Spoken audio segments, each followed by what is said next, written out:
सर्वेभ्यः नमो नमः। आप सभी का आज के प्रथम कक्षा संस्कृत संभाषण की कक्षा में हार्दिक स्वागत एवं अभिनंदन करता हूँ। वैदिक यात्रा गुरुकुल की तरफ से मैं आचार्य सत्यम मिश्र। तो जैसा आप सबको विदित ही है कि हम किसी भी कार्य को आरंभ करते हैं तो सबसे पहले हम मंगलाचरण करते हैं। तो आज हम मंगलाचरण करके कार्य को प्रारंभ करते हैं। वक्रतुंड महाकाय सूर्यकोटि समप्रभा निर्विघ्नं कुरु मे देव सर्वकार्येषु सर्वदा। ठीक है। मंगलाचरण के पश्चात जब संस्कृत संभाषण जब हम सीखने का जब प्रयास करेंगे तो उसका सबसे जो पहला सोपान होगा, जो पहला क्रम होगा, तो होता है हमारा एक भाषा का जो इकाई होता है कि वर्ण। तो ही उन वर्णों के बारे में ही हम सब समझेंगे। तो ये वर्ण होते कैसे हैं, कितने प्रकार के होते हैं, इनका उच्चारण स्थान क्या है, कैसे हमें उच्चारण करना चाहिए, इन्हीं सब के विषय में पहले जानेंगे। उसके बाद हम परस्पर किस प्रकार से परिचय करते हैं उसको हम जानेंगे। ठीक है। तो सबसे पहले हम देखते हैं वर्णों के विषय में। तो जब भी वर्णों की बात आती है तो हमारे मन में तुरंत ही स्वर का स्मरण होने लगता है। स्वर का जैसे हम हिंदी भाषा में अगर देखें तो जैसे आ ई उ, ये हमने प्रायः बचपन में हम सभी लोगों ने इसको पढ़ा है। जितने भी हिंदी मीडियम स्कूलों में जो भी लोग पढ़ते हैं उन सबको ये पता है। उसी प्रकार से हमारे जो व्याकरण के त्रिगुणी कहलाते हैं, पाणिनि जी, पतंजलि जी, कात्यायन जी, तो इन सब लोगों ने भी जो प्रकृति द्वारा प्रदत्त जो ईश्वर है उनका इन लोगों ने भी अनुसरण किया। हमारा जो व्याकरण शास्त्र है संस्कृत का, इसमें 9 स्वरों को लिया गया है। इन 9 स्वरों के ही बहुत सारे भेद आपको देखने को मिलेंगे, जिनको हम संज्ञा देते हैं। ह्रस्व, दीर्घ, प्लुत, ये संज्ञा हो गई। ह्रस्व मतलब क्या, जिसको हम बहुत एक मात्रिक होता है, थोड़े से, जैसे अ। दीर्घ मतलब क्या, जिसमें द्विमात्रिक का उच्चारण समय लगता है, जैसे आ। और प्लुत क्या होता है, जैसे आ। ठीक है। तो इस प्रकार ये 3 हो गए, ह्रस्व, दीर्घ, प्लुत। ये स्वरों का संज्ञा हो गया। जैसे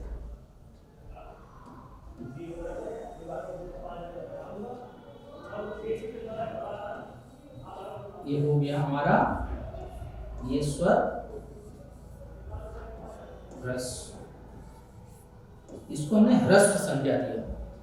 ठीक है। ये हो गया हमारा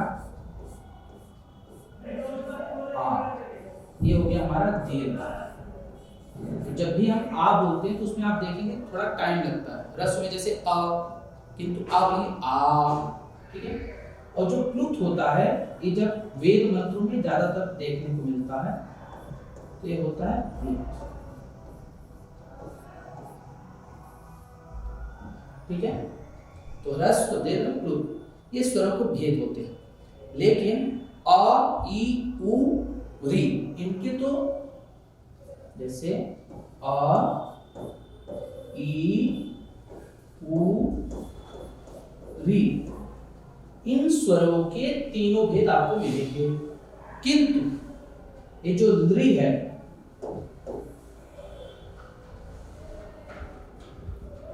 ये जो री है, ये दीर्घ के अभाव के कारण इसका केवल हमें 2 भेद ही मिलते हैं। एक तो मिलेगा आपको ह्रस्व और एक मिलेगा प्लुत। इसका केवल 2 ही भेद मिलता है। एक होता है ह्रस्व और दूसरा कौन सा है, तो दूसरा इसका है प्लुत। ठीक है। आगे है एज। इसमें एज प्रत्याहार में क्या जाएगा, जैसे ए, आई,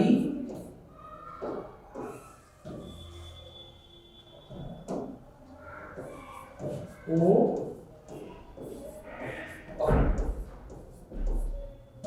ठीक है। तो द्री का कितने होते हैं भेद, 2।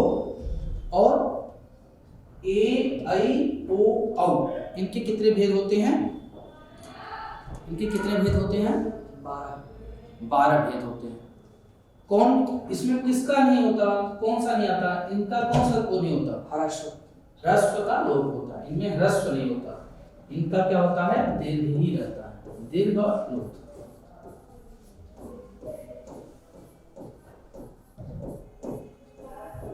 ठीक है, तो इसका भी दीर्घ इसका भी दीर्घ ये समान है। अब जब आप लोग जब वेद मंत्र देखते होंगे उसमें जब भी पाठन होता है उसमें जैसे रहता है गड़ा नाम तोवा, इस प्रकार स्वर आप देखते होंगे। वो जो स्वर होते हैं उसको वेद मंत्रों में कहा जाता है, एक होता है उदात्त, एक होता है अनुदात्त और एक होता है स्वरित। तो वेद मंत्र में जो हम वो स्वर प्रक्रिया देखते हैं ना, हस्त स्वर जो संचालन होता है उसे हमें ये तीनों दिखलाई पड़ते हैं। लेकिन जब हम सामान्य अगर देखेंगे आप लौकिक दृष्टि में हिंदी भाषा में जब देखते हैं तो आप हमें केवल दो ही, ऐसा हमें बोध होता है कि केवल दो ही स्वर होते हैं, एक होता है ह्रस्व एक होता है दीर्घ, ठीक है। और अब इन पूरा अगर हम देखें तो इनके कितने भेद हो गए अगर हम देखना चाहें तो एक हो गया ह्रस्व दीर्घ प्लुत। तो ये ह्रस्व दीर्घ प्लुत में ही उदात्त के भी ह्रस्व दीर्घ प्लुत होंगे, जैसे ह्रस्व हो गया ह्रस्व में क्या आता है, जैसे आ है, आपके भाई तीनों भेद होते हैं आ, तो इसी पर ह्रस्व आ के ही उदात्त के में भी आएगा, ये अनुदात्त का भी होता है, स्वरित का भी होता है ए, ठीक है। इसी प्रकार ये हमारा जो आ भी तीनों रूप में उदात्त भी होगा, अनुदात्त भी होगा और स्वरित भी होगा, ठीक है। ये वेदों में हमें मिलते हैं उदात्त अनुदात्त स्वरित, जब वेद का हस्त स्वर चलाते हैं वहां पे। सामान्यतः अगर हम स्वर को देखेंगे तो ये हमारे स्वर हो गए अ ई उ री री ए आई ओ औ, ये हमारे हो गए स्वर, ठीक है। ये हमारे स्वर हो गए। जब भी कोई भाषा हम सीखते हैं भाषा का सबसे छोटा इकाई हमारा एक वर्ण होते हैं, ठीक है। तो वर्णों में हमारा हो गया स्वर और एक होता है व्यंजन, ठीक है। तो व्यंजन में क्या हो जाता है, जैसे क ख, ठीक है, ग घ ङ च छ ज झ ञ, इस प्रकार जो हम हिंदी में देखते हैं वो सारे हमारे व्यंजन वर्ण हो गए। अब हम देखते हैं ये जो स्वर होते हैं हमारे, ये होते हैं स्वतंत्र। कैसे, जब किसी भी व्यक्ति को अ बोलना होगा अथवा आ ई उ री री, तो किसी का भी सहयोग नहीं लेते। लेकिन जब भी हमें व्यंजन वर्णों का उच्चारण करना होता है तो हमें स्वरों का सहायता लेना पड़ता है, ठीक है। कैसे, जैसे हमें अभी मान लीजिए आपको हमें क बोलना है तो हम कैसे बोलेंगे, क में अ उच्चारण होगा ही होगा, ठीक है। जैसे बोले ना क, अब अ को हटा देंगे तो फिर नहीं हो सकता। तो इसीलिए इसको हमने क्या कहा गया, हमारे आचार्यों ने हमारे मनीषियों ने उन लोगों ने इसको क्या कहा, पराधीन, क्योंकि पराधीन दिखलाई पड़ रहा है, क्योंकि आधा क और अ मिलके ही क्या बना क। ऐसे कुछ भी लीजिए, ऐसे मान लीजिए माँ, तो माँ कैसे बना, ये हुआ हलंत म है, अ है, स्वर मिलके फिर क्या बन गया माँ, ठीक है। तो ये जो व्यंजन वर्ण है इस पर आधारित है कि नहीं, आधारित है। इसी वजह से व्यंजन वर्ण पर आधारित होने के कारण इनको पराधीन कहा गया। स्वर वर्ण जो होते हैं वो किसी के भी अधीन नहीं होते, इसीलिए उनको स्वतंत्र कहा गया, ठीक है। स्वयं राजन्ते इति स्वराः, ठीक है। अब इन हमने देखा स्वर को, आगे देखा व्यंजन को, अब हम देखते हैं इनके उच्चारण के स्थानों को, किस वर्ण का किस मतलब किस जगह से उसको उच्चारण किया जाता है उसको हम देखते हैं। तो जैसे सबसे पहला हम जो उदाहरण देखते हैं, एक अकुह विसर्जनीयानां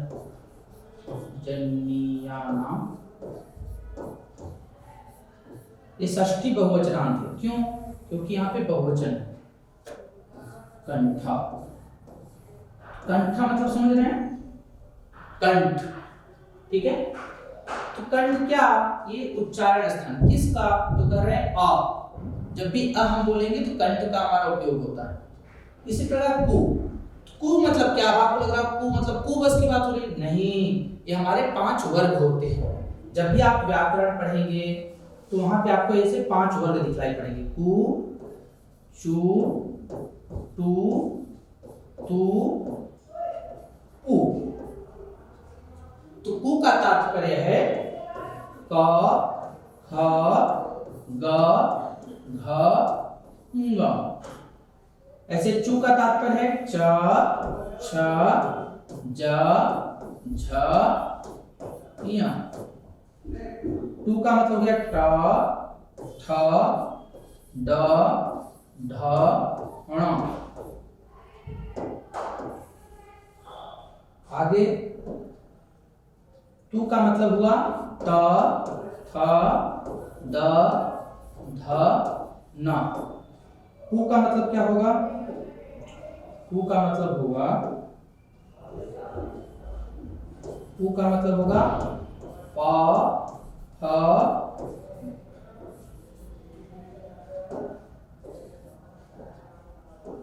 प, फ, ब, ह, म। ये हो गए हमारे 5 वर्ग, ठीक है। तो आ आपको दिखलाई पड़ रहा है स्पष्ट रूप से। कु है तो कु में हम किसको ले लेंगे? क, ख, ग, घ, ङ। अब इन पांचों को अगर आप उच्चारित करेंगे तो आपको कंठ का ही आपको इनका स्थान मिलेगा। आगे है हमारा ह, जैसे होते हैं ह, ये कंठ का उपयोग। आगे विसर्ग, जैसे वो है ना कंठ जो लास्ट है यहाँ पे जो दिखलाई पड़ रहा है, यही विसर्ग है। तो विसर्ग में जैसे कंठ, राम, ह, ह, तो यहाँ पे कंठ का उपयोग होगा। तो अ का, कुवर्ग का मतलब क, ख, ग, घ, ङ, और विसर्ग का जो उच्चारण स्थान क्या है? तो कंठ है। क्या है इसका उच्चारण स्थान? कंठ। इसी प्रकार से आगे हमें मिलता है एक सूत्र, उसमें लिखा है इचु यशानाम,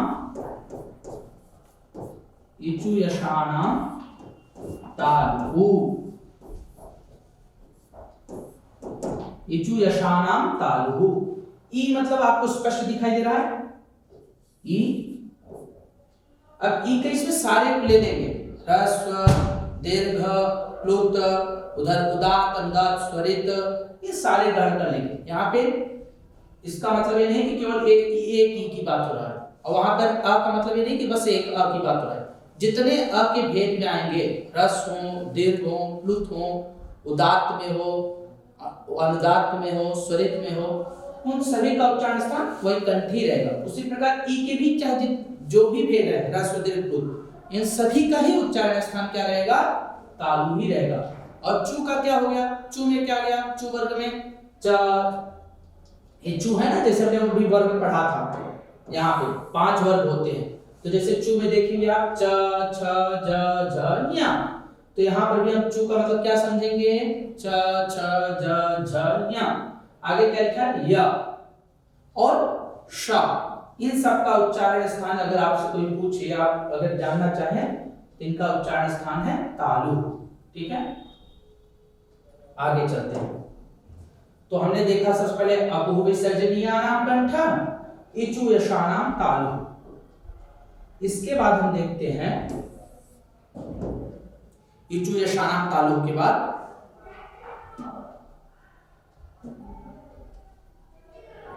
मूर्धा। मूर्धा से कौन उच्चारित होते हैं? तो मिलता है रीपु रसाणाम मूर्धा। तो री हो गया, ठीक है, री, री के जो भी भेद हैं, और टू वर्ग में क्या रहेगा? टू वर्ग में जो हमारा यहाँ पे दिया हुआ है, देखिए टू वर्ग का दिया हुआ है ना, ट, ठ, ड, ढ, ण। तो यहाँ पे ट, ठ, ड, ढ, ण, र और इन शकार, इनका उच्चारण स्थान क्या रहेगा? मूर्धा। ठीक है, क्योंकि इनकी मूर्धा के बिना इसका उच्चारण नहीं किया जा सकता। ठीक है, अगर आप करते हैं तो दोषयुक्त दिखलाई पड़ेगा, वो दोषयुक्त होगा। ठीक है, अगर इस प्रकार का अगर आप उच्चारण करते हैं। उसके बाद हमारा आता है अपो विसर्जनीयानाम कंठः, इचुयशानाम तालुः, ऋतुरसाणाम मूर्धा। इसके बाद जो उच्चारण स्थान अगला हम चलते हैं ऋतुरसाणाम दंताः।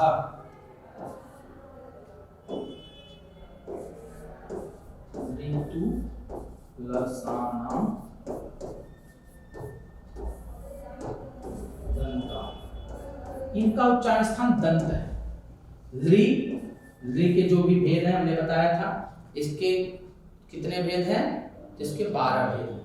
ठीक है, और तू में क्या है? त थ द ध न, जो हमने 5 पहले बताया था ना, उसको हमें हमेशा ध्यान में रखना है। तो त थ द ध न, और हमारा ल और ये स, इसका उच्चारण स्थान क्या है? दंत है। ठीक है, तो अगर आप हमें मान लीजिए बोलना हो स्कूल, स्कूल, और एक मैं बोलूं शकूल, तो शकूल गलत हो जाएगा। ठीक है, क्योंकि जब आप देखेंगे तो ऐसे दिखलाई पड़ेगा।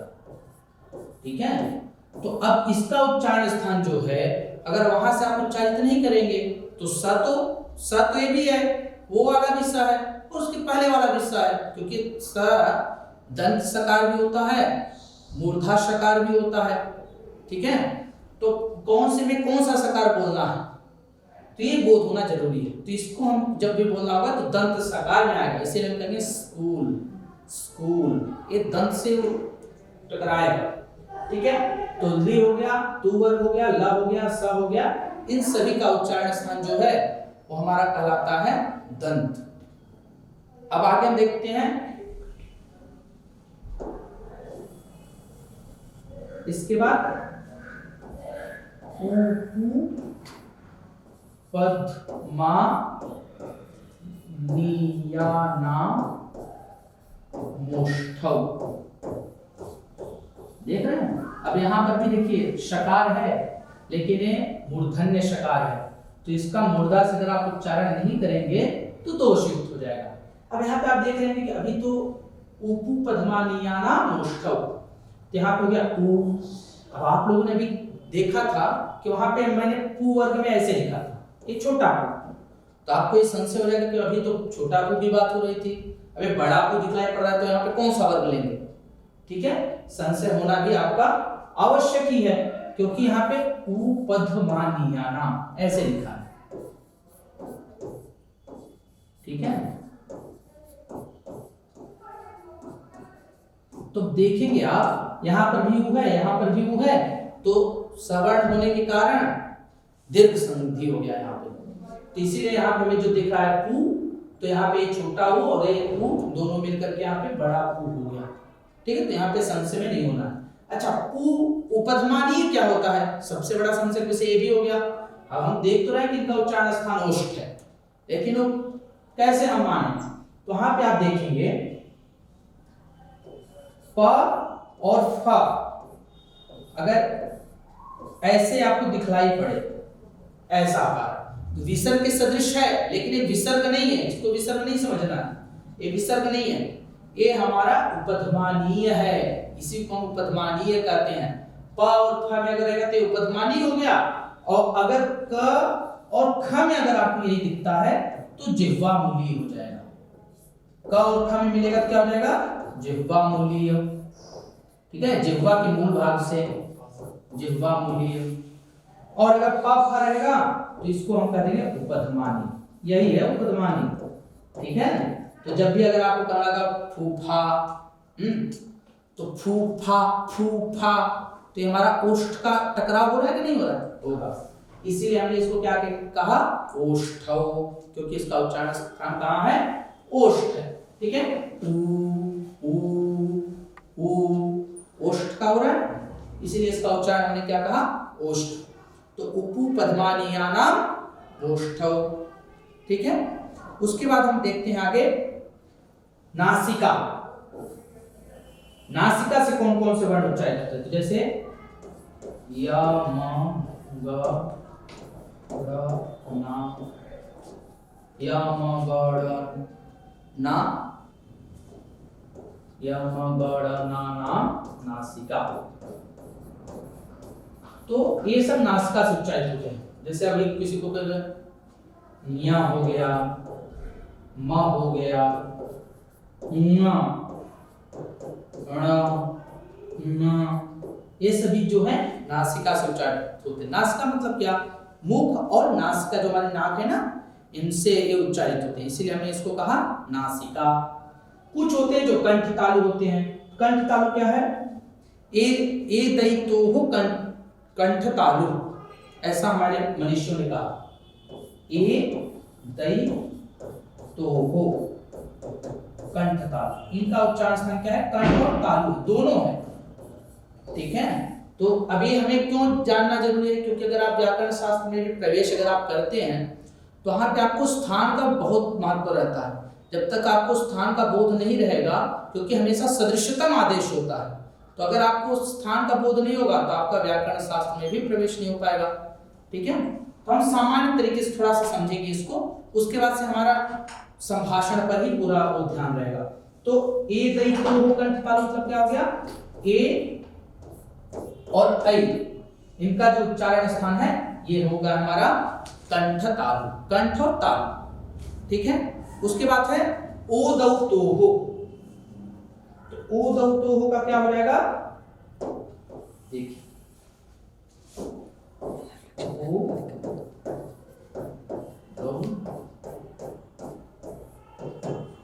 ओ दौ तो हो, इसका हो जाएगा कंठोष्ठम, कंठ और ओष्ठ। ठीक है, अब जैसे हमने बोला होगा ओ, तो हमारा देखिए आप कंठ का भी उपयोग हो रहा है, ओष्ठ का भी ओ। ठीक है, ए, तो यहाँ पे कंठ और तालु। ठीक है, देखिए ओ औ इसमें कंठ और ओष्ठ का, इसलिए हमने इसको कहा कंठोष्ठ। ठीक है, आगे हम देखते हैं हमारा जो बचा हुआ है वकार। तो वकार का क्या होगा? वकारस्य व दंतोष्ठम, तो वकार का उच्चारण स्थान हमारा हो जाएगा दंतोष्ठ। ठीक है, तो वकार का उच्चारण स्थान हो गया दंतोष्ठ। तो इस प्रकार हमने इस पर प्रकाश डाला।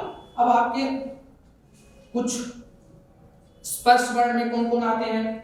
तो स्पर्श वर्ण जब भी आप बात करेंगे तो स्पर्श वर्ण में आपके जो पांचों वर्ण है ना, जिस पर हमने चर्चा किया था, एक कु चु टू तू पू, यही आते हैं हमारे स्पर्श वर्ण। ठीक है, ये इन वर्णों को हम कहते हैं स्पर्श वर्ण। ये देखिए, ये जो है ना कु चु टू तू पू, ये सारे स्पर्श वर्ण में आएंगे। कुवर में क्या है? क ख ग घ ङ, चुवर में च छ ज झ ञ, टूवर में ट ठ ड ढ ण, तुवर में ता था द ध न, पुवर में पा फा ब भ म। ये सारे स्पर्श वर्ण कहलाएंगे। हमारे मनीषियों ने, हमारे जो संस्कृताचार्य विद्वान थे व्याकरण के, उन लोगों ने संस्कृत व्याकरण को ऐसे ही शॉर्ट फॉर्म में रखा। ठीक है, जब इसीलिए जब तक कोई इसका अच्छे से अध्ययन नहीं करेगा तो इस चीज को नहीं समझ पाएगा। उसको तो यहाँ पे बस यही दिखेगा कु, अब यही सोचेगा जैसे हम स्कूलों में पढ़ते हैं क का की कु, वही सोचेगा। लेकिन यहाँ पे उसका तात्पर्य केवल एक कु बस से नहीं है, यहाँ पे इसका कु का मतलब है क वर्ग से। तो क वर्ग में कौन कौन आएंगे? क ख ग घ ङ। ठीक है, ऐसे चू में क्या रहेगा? च छ ज झ या। तो मुझे लगता है आप लोगों ने स्वरों के बारे में समझा। जो स्वर होते हैं हमेशा स्वतंत्र होते हैं, व्यंजन वर्ण जो हमारे होते हैं वो स्वरों के अधीन होते हैं। उसके बाद हमने स्वरों के भेद को पढ़ा। ठीक है, फिर उच्चारण स्थानों के बारे में। इसके बाद हम संस्कृत में परिचय कैसे करते हैं उसको बस देख लेते हैं। संस्कृत में हमें अगर कहीं मिले तो जब भी संभाषण करेंगे तो क्या होगा? आपस में परिचय ही तो होगा। परिचय कैसे? ठीक है, ये जिह्वा मूली देखिए, क ख में अगर इस प्रकार विसर्ग के सदृश दिखाई देगा तो ये जिह्वा मूली, प फ में दिखाई देगा तो पद्मानी।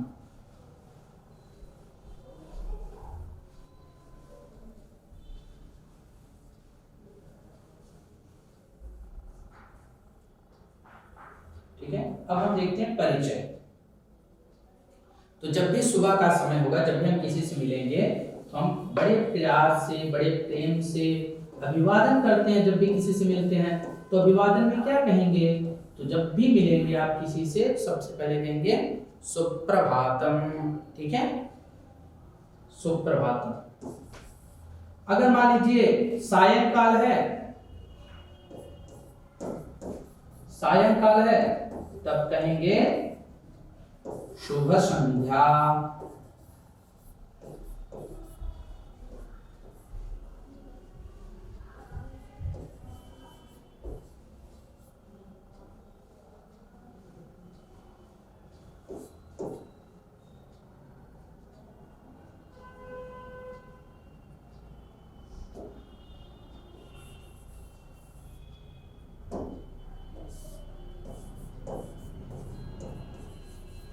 शुभ संध्या।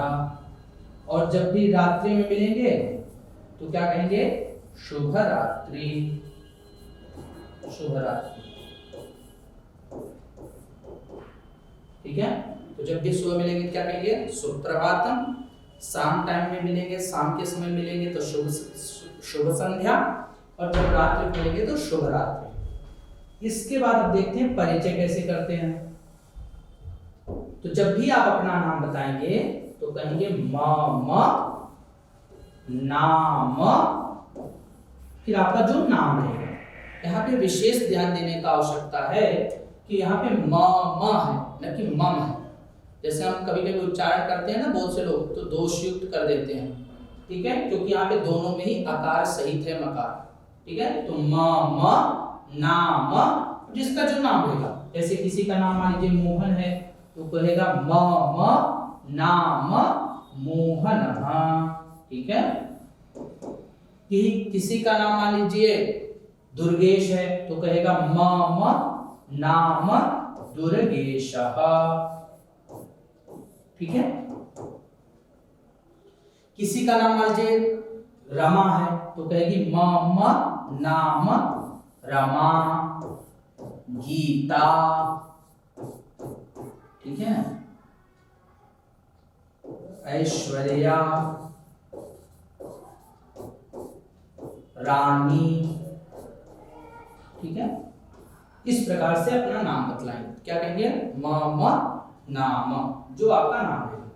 तो पुरुष वर्ग होगा तो उसका जब भी आप देखेंगे पुरुष वर्ग का नाम प्राय आपको देखने को मिलेगा अंत में उसके आकार रहेगा। तो जैसे किसी का नाम मोहन, रोहन, सोहन, दिनेश, रमेश, इस प्रकार मिलेंगे। और जब भी किसी महिला का आप नाम देखेंगे, हमारे जो ऋषि मुनि क्यों पहले नामकरण का परंपरा था। आजकल क्या होता है कि नाम लोग रख देते हैं लेकिन वो विचार नहीं करते कि वो कैसे में रखना है। अकारांत हो, आकारांत हो कि ईकारांत हो, कि पुल्लिंग कोई पुरुष है तो उसका नाम पुल्लिंगवाची शब्द से होना चाहिए, तो वहां पे वो गड़बड़ हो जाता है। ठीक है, तो कैसे क्यों हो रहा है?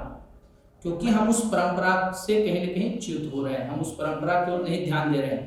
ठीक है, नहीं तो पहले नामकरण वो होता था ना, नामकरण किया जाता था। हमारे सनातन धर्म में जब भी बच्चे का जन्म होता था उसके कुछ काल बाद उसका नामकरण किया जाता था। नामकरण इसीलिए करवाया जाता था जैसे पुरुष बच्चा है, पुल्लिंग है तो उसका उससे गुण से युक्त ही उसका नाम हो। ठीक है, तो जब भी बालक का नाम आप देखेंगे तो उसके अंत में अ मिलेगा। और जब भी किसी स्त्रीलिंग का नाम देखेंगे, स्त्रीवाची नाम जो देखेंगे वहां पे आपको मिलेगा आ। जैसे रमा, गीता, माला, राधा, अनुष्का। ठीक है, अब जैसे विराट, रोहित, तो सब में आ मिलना है ना, सब में आ मिलेगा। अमिताभ, अभिषेक। ठीक है, तो ये हो गया।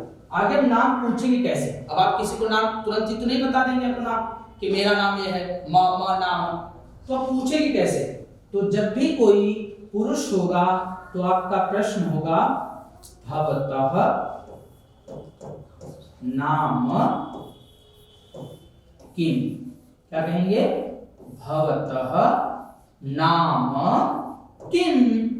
फिर उसका जवाब होगा मम नाम, जो उसका नाम रहेगा। ठीक है, अब कोई महिला होगी उससे आप क्या पूछेंगे? तो उससे नहीं कहेंगे भवतः नाम किम, उससे हम कहेंगे, क्या कहेंगे, उससे हम कहेंगे भवत्याः नाम किम।